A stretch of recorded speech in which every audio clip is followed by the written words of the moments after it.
समिति के अध्यक्ष प्रजापत जी, जोरदार कैलाश भैया प्रजापत जी, पीछे बैठे हुए हमारे सभी रामेश्वर दुबे जी, गब्बर भाई भाटी जी, योगेश्वरी दीदी जी, सुशील जी, हमारी भोली भाली 33 नंबर की पार्षद जी, पंकज जी, उधर वार्ड नंबर 49 की हमारी बहन, और कुल मिलाकर के पूरा मंच और आप सब, मैं अपनी ओर से आज ये खासकर गोपाल मंदिर का और गोपाल मंदिर के साथ साथ 3 अलग अलग मार्गों के चौड़ीकरण का भी, 2 चौड़ीकरण और एक मूल निर्माण कार्य। और यहाँ से थोड़ी देर पहले जब मैं दुर्गादास की छतरी का जो भूमि पूजन करके आया, ये सब मिला के 125 करोड़ के कामों का भूमि पूजन हो रहा। जोरदार अभिनंदन। एक नए दौर में नए समय के हिसाब से एक साथ क्या संयोग है।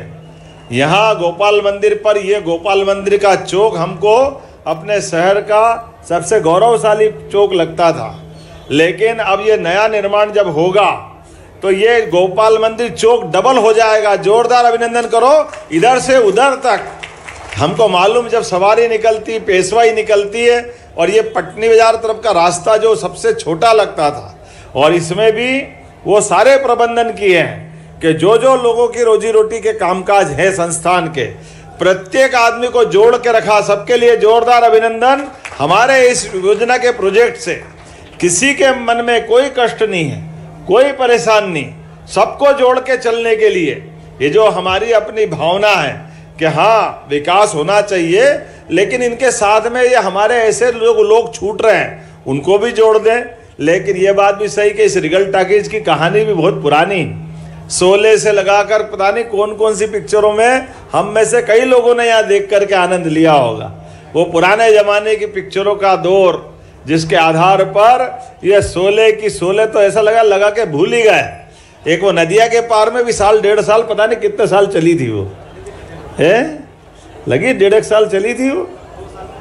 हाँ, भगवान जाने, ऐसा लग रहा है कि भूल ही गए लोग, ऐसा रोज इतनी अच्छी पिक्चरों के बलबूते पर। और यहाँ उज्जैन में वैसे तो 2 टाकीज थे, जब मूक पिक्चरें आती थी, आवाज़ नहीं होती थी, तो कैलाश टाकीज उसका गवाह था। कैलाश टाकीज में आगे एक स्टोरी में बोलने वाला, मेरे को तो मालूम नहीं, पिताजी सुनाते थे कि हम जाते थे, पिक्चर उधर चलती रहती थी, एक स्टोरी बताता, देखो अभी आया है दारा सिंह आया, इसने इसको मारा, ये सब करा वैसा करा, वो पूरी कहानी सुनाते रहते थे। पिक्चरों का भी वो दौर अलग ही था। लेकिन आज अपने बीच में ये जो चौगान मिलने वाला है, बाबा महाकाल की सवारी, हरिहर मिलन, सिंहस्थ की पेशवाई, उज्जैन का गौरवशाली कोई भी आयोजन अगर हो और गोपाल मंदिर नहीं आए तो ऐसा लगता है कि उज्जैन में आए ही नहीं। इतना ये शानदार इतिहास गोपाल मंदिर का है, चारों तरफ से हमारे शहर के मध्य का। लेकिन आने वाले समय में जिस प्रकार से विकास के काम चल रहे हैं, अब गाड़ी अड्डा से बड़े पुल तक और बीडी मार्केट से लगा करके छोटे पुल तक, ये दोनों मार्गों का भी भूमि पूजन हुआ है। हमारे बीच में एक एक करके वो सारे काम, जिनके बलबूते पर हमारे उज्जैन की गौरव गरिमा और बढ़े, हमारे अतीत के वो गौरवशाली पृष्ठ, ये सामने गोपाल मंदिर का समय। लेकिन ये जो अपना वर्तमान का रिगल टाकीज, पुराना नगर निगम, आपको जानकारी के लिए बताना चाहूँगा, ये यहाँ पर बाईजाबाई सिंधिया जी का महल था पुराने समय में। यहाँ जिनने गोपाल मंदिर बनवाया, वो बाईजाबाई की प्रतिमा भी गोपाल मंदिर में भगवान के साथ कोने में लगी हुई है। उनकी अपनी पूंजी से, निजी खर्च से गोपाल मंदिर का ये निर्माण कराया गया था, और उनके मन में आस्था थी, इसलिए अपने मकान के सामने गोपाल मंदिर बनाना, और उस भाव के आधार पर ये गोपाल मंदिर बना। लेकिन इस गोपाल मंदिर में एक गौरवशाली पृष्ठ और जुड़ा हुआ है, जो उज्जैन का हमको और गौरव देता है। 1000 साल पुराना महमूद गजनबी जब सोमनाथ का दरवाजा तोड़कर ले गया अफगानिस्तान आगे कांधार तक, तो यहाँ के महाजी राजा सिंधिया ने अपनी सेना के बलबूते पर पूरे देश में कई सारी लड़ाइयाँ जीती, और एक लड़ाई तो लड़ते लड़ते अफगानिस्तान के आगे तक पहुँच गए, और वहाँ से युद्ध में जीतने के बाद चांदी का दरवाज़ा जो पन्ने के पल्ले से बना हुआ है, वो दरवाज़ा अभी गोपाल मंदिर के गर्भगृह के बाहर लगा हुआ है। वो दरवाज़ा नहीं, वो गौरवशाली इतिहास है हमारा सबका। जोरदार अभिनंदन करें उज्जैन के लड़ाके ऐसे सारे गौरवशाली पृष्ठों को हासिल करने में सामर्थ्यशाली है। ऐसी कई सारी चीजें हैं, लेकिन आज के इस अवसर पर जब विकास का कारवां चल रहा है तो माननीय प्रधानमंत्री का जोरदार अभिनंदन करें श्रीमान नरेंद्र मोदी जी का। दोनों हाथ ऊपर करके अभिनंदन कर रहे हैं माननीय मोदी जी का। कितने शुभंकर है वो। उनने अपने हाथों से महाकाल के महालोक का लोकार्पण किया और उज्जैन की पूरी दशा बदली। हमारे बीच वैसे तो ये अमरावती नगरी है, जिस अमर नगरियों में से कुछ नगरियों की कल्पना की गई है, और केवल अमर नहीं, जिन नगरियों में रहने मात्र तो छोड़ो, एक दिन कोई गुजार दे, एक छिपराजी में कोई डुबकी लगा ले तो उसको मोक्ष मिल जाता है। जन्म जन्म के चक्कर से मुक्त करने वाली नगरी है। अयोध्या, मथुरा, माया, काशी, कांची, अवंतिका, पुरी, द्वारावतिश्चैव सप्तैते मोक्षदायिका। ये जो 7 पवित्रतम नगरियां हैं, उन 7 पवित्रतम नगरियों में हमारी अवंतिका है। अवंतिका जिसका कभी अंत नहीं होगा। हर काल में, हर समय, हर युग में इसकी अपनी आभा कीर्ति और यहाँ की कहानियां हमारे लिए हजारों हजार साल से इसी के प्रांगण में कभी विक्रमादित्य अपने घोड़े दौड़ाते हुए अपनी विजय पताका दुनिया भर में फहराते फिरे। यहाँ के ही आंगन से निकले हुए महाकवि कालिदास अपनी रचनाओं के माध्यम से अमर हो गए।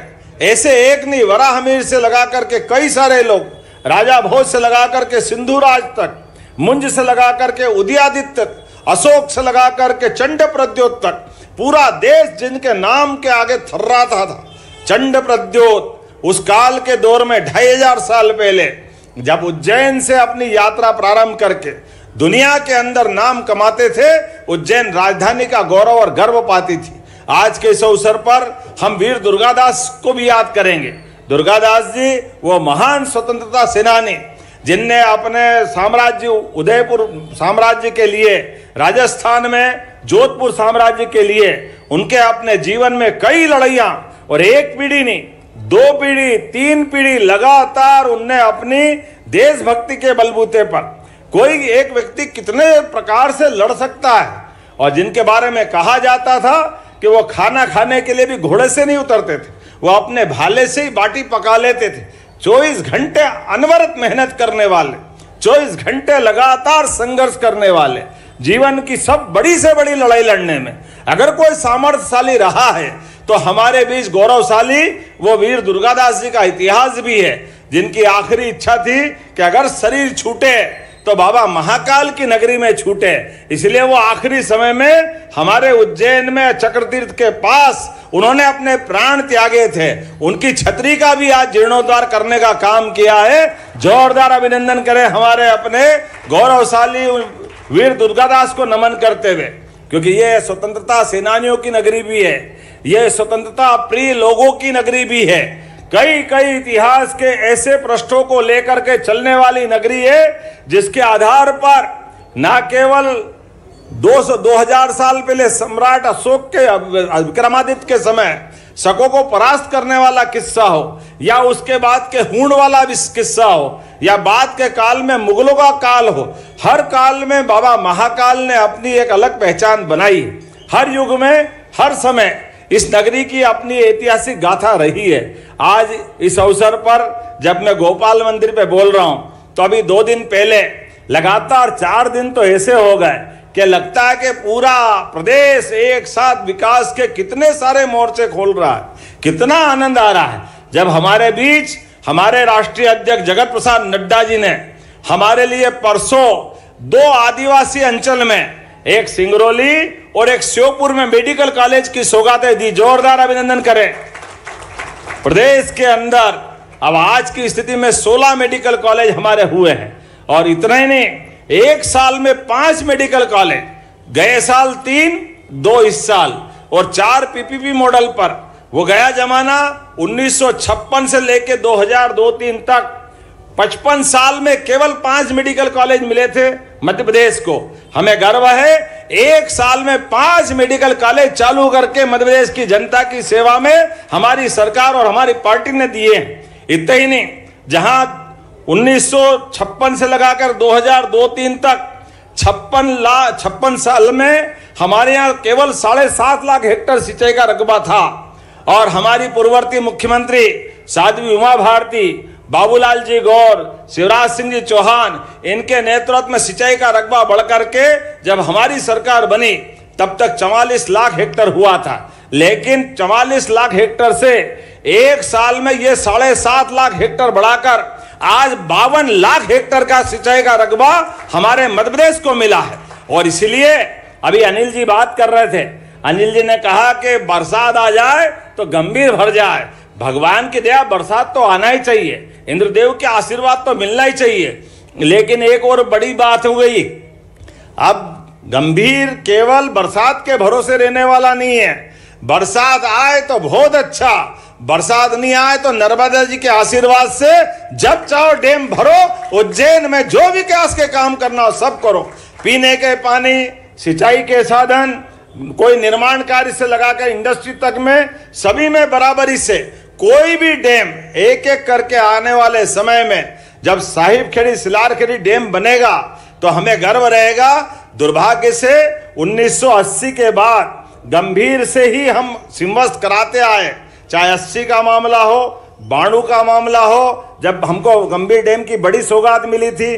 80 में तो माननीय राधेश्याम जी उपाध्याय महापौर जी के समय मिट्टी के डैम बना करके पाइपलाइन 1 करोड़ रुपया कर्जा लेकर के पहली बार गंभीर का पानी उज्जैन आया था। 92 में पटवा जी के समय नरसिम्हा राव जी ने बड़ी सौगात दी थी और ये वर्तमान का डैम हमारा गंभीर डैम का लोकार्पण हुआ था। लेकिन उसके बाद से 2004 तक लगातार गंभीर से हम शिप्रा स्नान कराते रहे। लेकिन 2004 के बाद 2016 में नर्मदा महारानी के माध्यम से रामघाट से लेकर दत्ता खाड़े तक पूरे छिपराजी में नर्मदा जी के पानी के माध्यम से स्नान कराया गया। लेकिन साधु संतों ने कहा कि हाँ, हम उज्जैन आते हैं, सिंहस्थ में स्नान करना चाहते हैं, लेकिन सिंहस्थ में स्नान छिपराजी में करना चाहते हैं। अगर नर्मदा जी में ही करना तो अमरकंटक चले जाए, ओंकारेश्वर चले जाए, तो उज्जैन क्यों स्नान करने आए? इसलिए भावनाओं का सवाल है। हाँ, हमारी सरकार ने इस बात को भी उनके सिरोधार्य किया। हमने कहा कि आपके आशीर्वाद से महाराज जी, इस साल का जब हमारा सिंहस्थ होगा, सिंहस्थ में हमारे मालूम है कि छिपराजी कोई ऊपर बर्फ नहीं है कि बर्फ पिघलते पूरे साल गंगा जी के समान जल आता है, ना हिम ग्लेशियर है, ना कोई बड़ा झरना है। ये मूल रूप से बरसात में बहने वाली नदी है। अतीत के कालक्रम में हो सकता है कोई बड़ा जंगल होगा तो छिपराजी बहती थी, लेकिन बरसात के अलावा पानी रहता नहीं। ऐसे में हमने अपने अधिकारियों को बिठाया, योजना बनाई और कहा कि बरसात में तो नदी में बहुत बाढ़ आती है, आप एक काम करो, बरसात का पानी इकट्ठा करो। और उस इकट्ठा करने में योजना बनी, ये साहिबखेड़ी और सिलारखेड़ी, हमारे पास सिलारखेड़ी का बड़ा तालाब है, तो ये सेवरखेड़ी के पास से बरसात के सावन भादवा में वो पानी उठा करके सिलारखेड़ी में डाल देंगे। 8 महीने वो पानी भरा रहेगा और धीरे धीरे बहाव के माध्यम से छिपराजी में पानी छिपराजी का ही आएगा। जोरदार अभिनंदन करें, बोले छिपरे महारानी की। अब हमारे छिपराजी में 12 महीने स्नान करने के लिए छिपराजी का पानी मिलेगा। और केवल छिपराजी का नहीं, आप तो आने वाले समय में हमारे सभी प्रकार के क्षेत्रों में, आज उद्योग धंधों की अगर बात करें तो विक्रम उद्योगपुरी में केवल देश वाले नहीं, अपने प्रदेश वाले नहीं, विदेश वाले भी, जर्मनी, जापान, इंग्लैंड, कहां से, कोरिया, अगर ये सारे लोग आकर के उज्जैन में फैक्ट्री लगा रहे हैं और उज्जैन के लोगों को रोजगार भी दे रहे हैं और उज्जैन को गौरव भी दे रहे हैं। कौन सा देश ऐसा, अमेरिका से लगाकर इंग्लैंड तक, रसिया से लेकर के जापान तक, जहां हमारे उज्जैन के कपड़े अब निर्यात नहीं हो रहा? जोरदार अभिनंदन करो, ये बदलते दौर का उज्जैन है, जहां हमारी यहाँ की बनी हुई कपड़े की इकाइयों के माध्यम से दुनिया भर में हम कपड़े भेज रहे हैं। वो जमाना था हीरा मिल, विनोद मिल, इंदौर टेक्सटाइल मिल, जब मिल से कपड़े बनते थे, लेकिन कपड़े बनकर के विदेश में जाते जरूरी नहीं था, क्योंकि उस समय सूत का जमाना था, काटन के कपड़े लट्ठे मिलते थे। लेकिन आज के समय में वही काटन से हमारे अच्छे वाले कपड़े दुनिया भर में निर्यात कर रहे हैं। जब ये वाली बात कर रहा हूं तो एक बात और बोलना पड़ेगी। मैं कांग्रेस के मित्रों से कहना चाहता हूं, हमारे यहाँ इस देश की परंपरा है माता बहनों की इज्जत करना, सम्मान के साथ देखना। उनके लिए हमारी सरकार ने माननीय प्रधानमंत्री का जोरदार अभिनंदन करो, श्रीमान नरेंद्र मोदी का। जिन्होंने लखपति दीदियां, लखपति ड्रोन दीदियां और कई योजनाएं चालू की। अब तो आने वाले समय में लोकसभा विधानसभा में भी हमारे प्रधानमंत्री के माध्यम से 33% आरक्षण दिया है। जोरदार अभिनंदन करो माननीय मोदी जी का।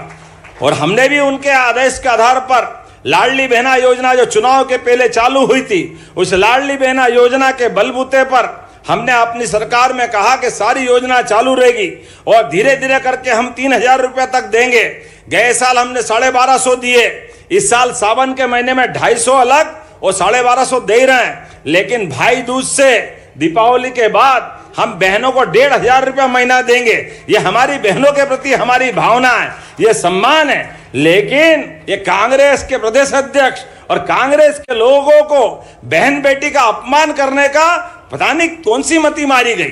क्या बोलते हैं, कैसा बोलते हैं। कोई कहता लाडली बहनाओं को बोरे में बंद के फेंक देंगे। अरे वाह, तुम्हारे काका जी का राज है, ऐसा कर दोगे, कैसे बात कर रहे हो। लेकिन कोई कहता कि ये बहनें पैसा मिल गया तो दारू पीती है। अरे शर्म आना चाहिए, डूब मरना चाहिए तुम अगर ऐसी बात करते हो। माफी मांगना चाहिए, प्रदेश की जनता माफ नहीं करेगी। बहन बेटी का अपमान ये प्रदेश सहन करने वाला नहीं, किसी हालत में इस बात को बर्दाश्त नहीं कर सकते।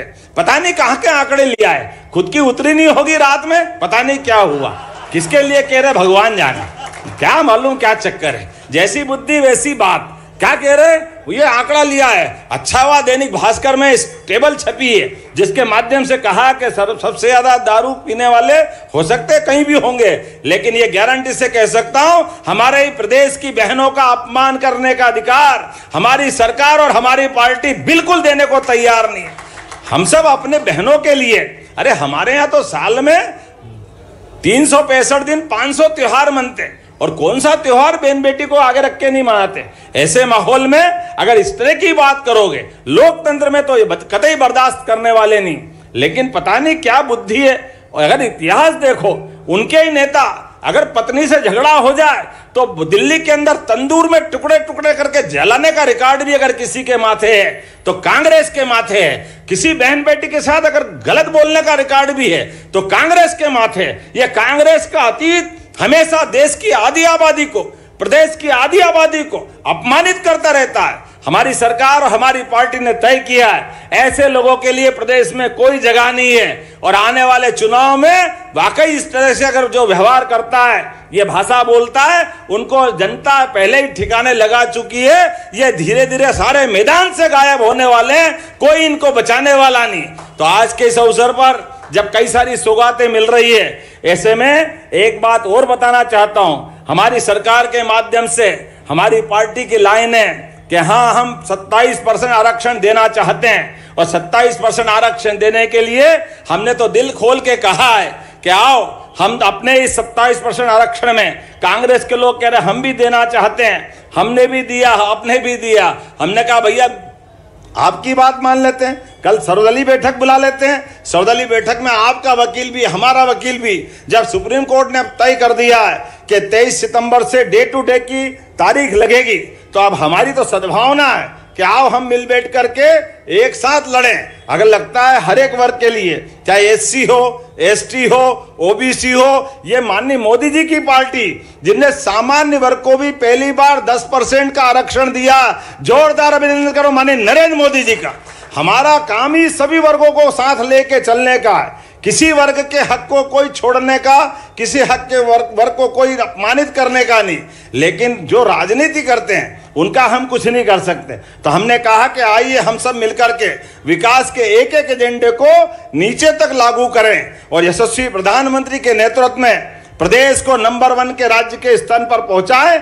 आइए हम सब इस बात पे सहमत है। तो मेरी अपनी ओर से बधाई देते हुए,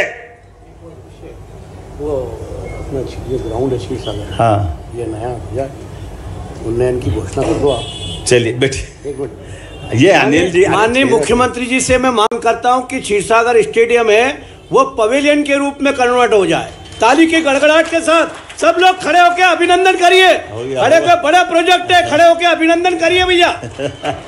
देखो अनिल जी, मैं आपकी बात बिना के ही मानता हूँ।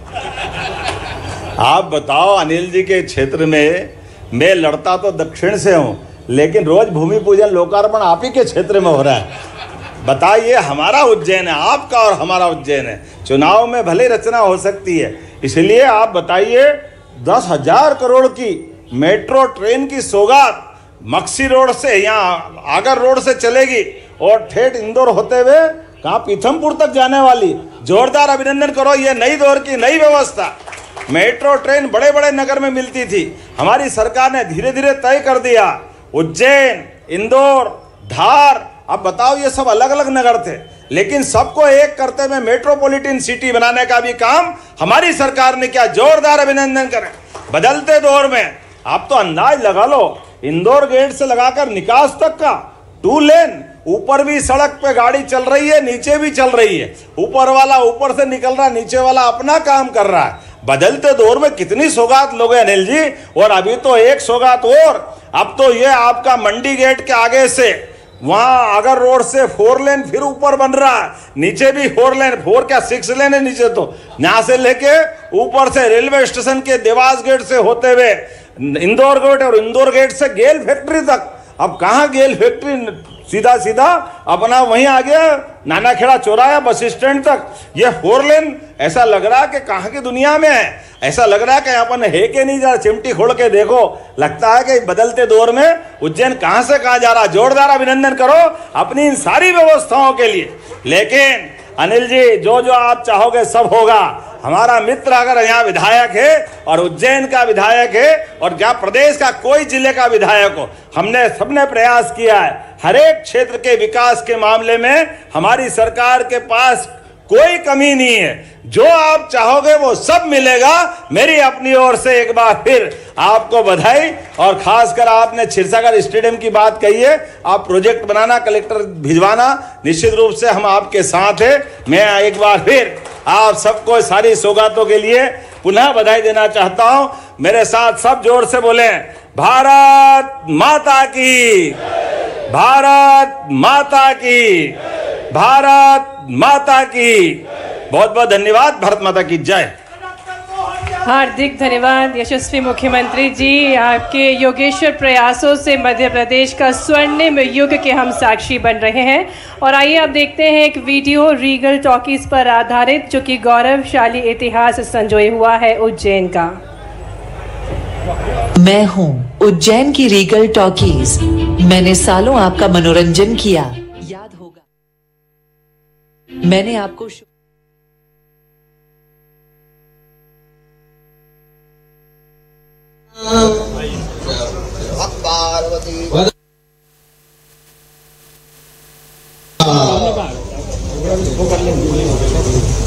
बहुत ही ऐतिहासिक क्षण हम सबके लिए, जो विरासत से विकास की भाव के साथ आज वीर दुर्गादास जी की अगर बात करें, क्षत्रिय के संरक्षण और उनको किस तरीके से नई पीढ़ियों तक सदा सर्वदा के लिए अछूत बनाए रखने के